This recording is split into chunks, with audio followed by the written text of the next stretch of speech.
Well, it's happened again. Another big hit on the FBI's reputation. And lately, it seems to always be hits on one side of the ledger in terms of how the FBI handles things, at least politically. A retired FBI agent who once investigated Donald Trump for colluding with Russia will now plead guilty to charges of colluding with Russia himself. His name is Charles McGonigal.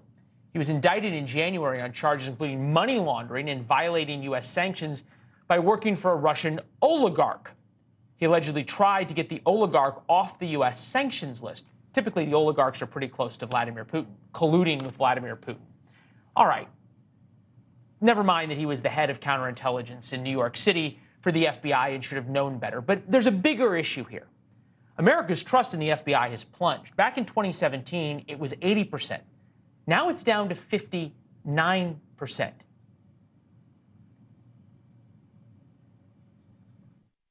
And with us now, Tracy Walder, a former FBI special agent who worked in counterintelligence and worked with, you know him as Charlie, the agent now facing these charges. How does something like this even happen? Sadly, Leland, this has actually happened before. In 2017, there was officials at the State Department who was actually charged with doing the same thing, except it was with China. And she is serving or served 40 months in prison for what she did. The reality is in a lot of this background investigations, you are re-cleared every 5 years for your background investigation. You do have to disclose your foreign contacts when you do that. And really, the reality is, unless you're hooking him back up to a polygraph machine, which they probably are not, you could probably omit this information during your background re-up. Yeah, and to be fair, look, he retired from the FBI in 2018, right? And everybody goes out and makes a living. Some people do it by doing investigative work and helping rich people in various ways, go be head of security and the like. You just can't do it for somebody who's sanctioned and a Russian oligarch. This would be, I think, what's interesting about this, right, is this is somebody who investigated Donald Trump for working for the Russians. So he knew exactly, allegedly, what the threats were and the like. It sure makes it feel like the FBI has a political bend to it, right? And you put it in what we had already talked about. Hunter Biden investigation, Comey reopening investigation into Hillary Clinton emails, Peter Strzok and Lisa Page text messages, FBI tracking reporters' phone calls, FISA warrants.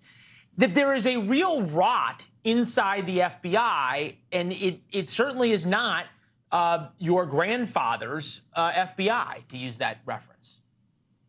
And that's what I think is the most upsetting, quite frankly, about things like this, when we have individuals in the position that he was the head of counterintelligence in the New York field office. When they do things like this, and you're absolutely right, once you retire, you can absolutely make money. Feel free. I have zero issues with that. But he knew that Deripaska was on this sanction list. Right. So he knew well what he was doing. And you're right, putting that political slant on these investigations seriously debases the credibility of our justice institutions. And that is hugely problematic. And I think it leads to more and more and more public distrust. Look, I served in the CIA and FBI. Go ahead. How do you get this back?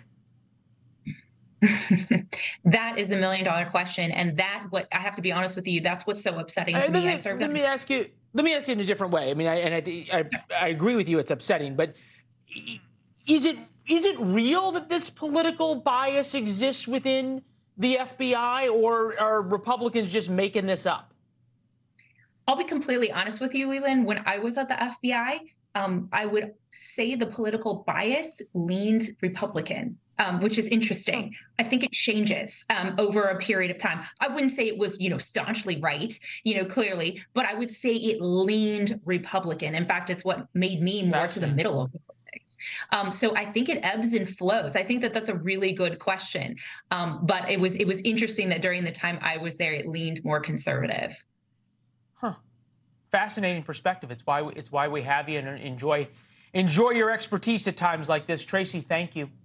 Thanks for watching. Go to newsnationnow.com to find NewsNation on your television provider. And don't forget to subscribe. Click the red button to get more of NewsNation's fact-driven, unbiased coverage.